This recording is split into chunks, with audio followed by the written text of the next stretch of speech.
కొంతకాలం తర్వాత మద్ర దేశం, ఇప్పటి పంజాబ్ ప్రాంతం, హస్తినాపురానికి పన్ను చెల్లించడం ఆపేసింది. పాండు సైన్యంతో వెళ్లి యుద్ధం చేసి మద్ర రాజు శల్యుడిని ఓడించాడు. శల్యుడు ధైర్యశాలి యోధుడు, కాని చివరికి పాండు ధైర్యానికి ఓడిపోయాడు. యుద్ధం ముగిసిన తర్వాత శల్యుడు తన చెల్లెలు మద్రిని పాండుకి ఇచ్చి పెళ్లి చేస్తానని చెప్పాడు. కాని మద్ర రాజ్యంలో ఒక ఆచారం ఉంది.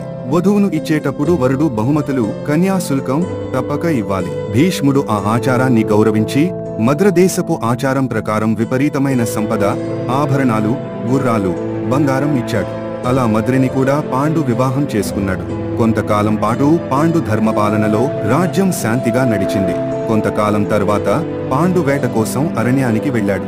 అక్కడి ప్రశాంతత అతనికి నచ్చి తపస్సులో నిమగ్నమయ్యాడు. కుంతి, మద్రిలతో అరణ్య జీవితాన్ని ఎంచుకున్నాడు.